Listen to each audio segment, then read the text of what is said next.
नमस्कार, महाराष्ट्र T24 में मैं मनीष टिमरे आप सभी का स्वागत करता हूं। आइए देखते हैं विदेश की कुछ खास खबरें।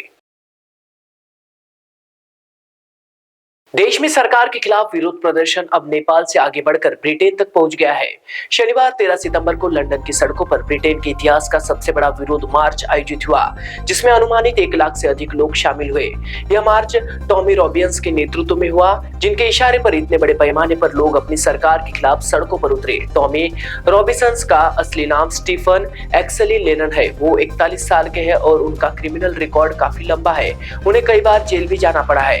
रॉबिन्स ने 2009 में इंग्लिश डिफेंस लीग की स्थापना की, जो बाद में अक्सर हिंसक झड़पों से जुड़ा रहा। 2013 में उन्होंने संगठन का नेतृत्व छोड़ दिया, लेकिन वे एक्टिव कार्यकर्ता और ऑनलाइन प्रचारक बने रहे।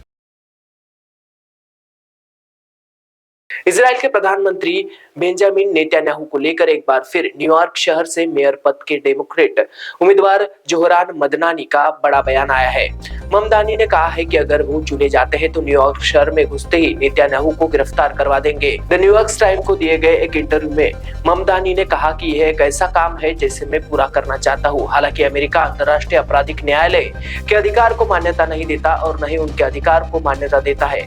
ममदानी ने स्पष्ट किया है कि वो अंतर्राष्ट्रीय आपराधिक न्यायालय द्वारा जारी वारंट का सम्मान करेंगे और एयरपोर्ट पर पकड़े जाने के बाद उन्हें गिरफ्तार करवा देंगे।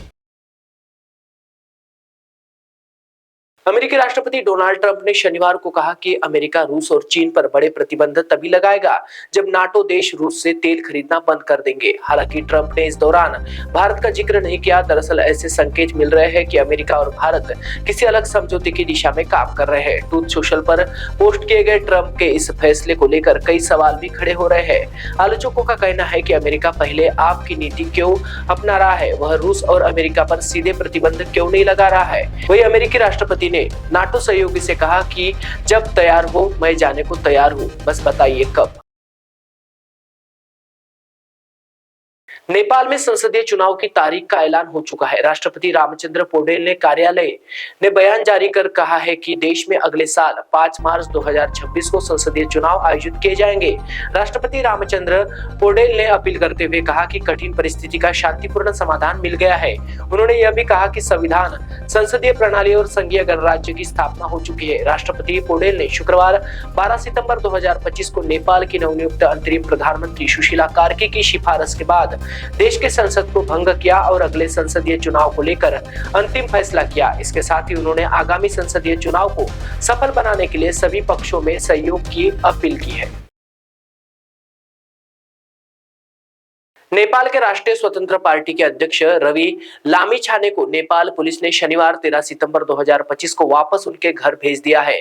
पुलिस ने उसके पीछे सुरक्षा संबंधी कारणों का हवाला दिया है। दरअसल हाल ही में नेपाल में हुई सरकार विरोधी जेएनजी आंदोलन के दौरान प्रदर्शनकारियों ने रवि लामिछाने को जेल से निकाल दिया था। हालांकि नेपाल में पूर्व मुख्य न्यायाधीश सुशीला कार्की के अंतरिम प्रधानमंत्री के तौर पर पदभार ग्रहण करने के बाद लामिछाने शनिवार को वापस नक्खू जेल में वापस आत्मसमर्पण करने गए थे। नक्खू जेल लौटने से पहले राष्ट्रीय स्वतंत्र पार्टी के अध्यक्ष रवि लामिछाने ने कहा कि वह इस उम्मीद के साथ फिर जेल लौट रहे हैं कि उनके साथ फिर अभी अन्याय नहीं होगा, क्योंकि देश को प्रधानमंत्री के रूप में न्याय का प्रतीक मिल गया है। शनिवार को अपना जन्मदिन बताते हुए लामिछाने ने कहा कि उन्हें अपने जन्मदिन के तोहफे के तौर पर वापस जेल भेजा जा रहा है।